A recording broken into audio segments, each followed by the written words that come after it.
I really believe that we're supposed to be equal, but equality doesn't mean sameness. You know, I'm not the same as a man. I'm gonna be different. We're all gonna be different. Yeah, I feel like women provide this sense of comfort that really is just comes from the feminine.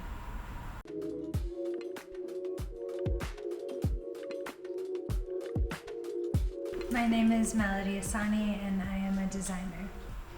I've always been interested in fashion just because I've felt like it's a form of expression, and I think this is true for everybody, but especially for anybody that's creative in an artistic sort of way. For me, I had so much creative energy inside me that I needed tools to express that, and fashion was just the easiest form of expression. It was the easiest way to use that energy. It's been really important for me to have a relationship with my creator, because I feel like nobody or no other thing can really understand my true essence.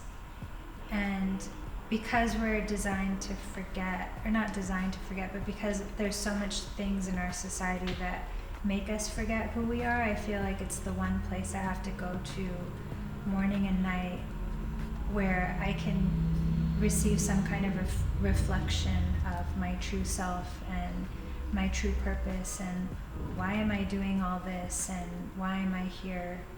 Being the first generation kid to immigrant parents is really tricky. It's sort of like you're living in two worlds at the same time. My family came to America and didn't intend on staying there. They had every intention of going back home. They loved their home country, but there was a revolution which caused them not to be able to go back. So they were sort of forced to stay here. So I think that it kind of put them in a deep survival mode, which meant that they had to create their own world inside the home to sort of mirror what they had come from. As a child, I was super shy. I was really quiet. My dad passed away when I was 10, and so I was pretty depressed from then on. I just didn't know how to identify what depression was, but I think I was super empathetic and emotional and searching for things. I've always been super curious. I've always been really creative. I've loved art and music, and I was always really interested in connecting with people. Whenever adults took the time to actually talk to me or get to know me, even as a child, I still remember every single one of those people that didn't treat me like a kid, but that actually treated me like a person. Growing up, somebody that I was really inspired by was Lauryn Hill. I still look up to her in so many ways, just because she's so herself. She's so true to herself and her craft, and her dedication to what she does is so deeply inspiring.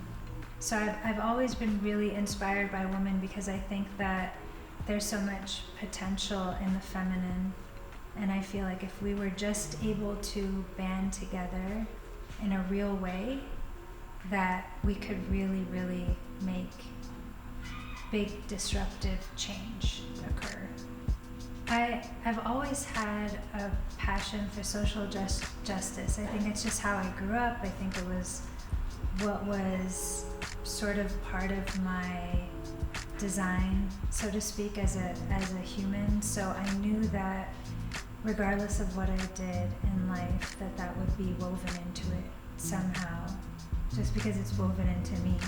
As women, we have never been on an equal playing field.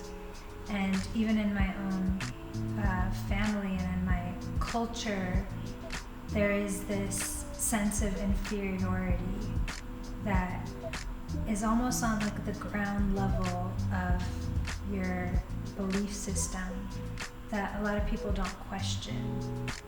When I was first starting, I wasn't thinking, I'm gonna be the first female, or it didn't even think that I was a female designer that was doing streetwear. I don't think I was ever even fully aware of it until we opened the store on Fairfax and we were the only women's store on the block, and I was like, oh, I guess this is significant. I think I was just trying to create something that I wanted that I didn't see in the market. You know, there's so many cool male brands and I was wearing their clothing, but I was always getting stuff altered or altering it myself, craving more of a voice towards the feminine, you know, because a lot of male streetwear brands really highlight like male figures and it's very masculine. And so I wanted to be factored into that. And so I just did it myself, but I never thought of it as like something that I was gonna do to be disruptive. It was just what I wanted. I'm not sure what's made me succeed. I think the only thing that I can attribute it to is just being authentic. I don't feel like I ever really had an agenda. I hear so many young artists talk about their brand, you know, so everything has become about a brand. And I wish that they wouldn't view it that way.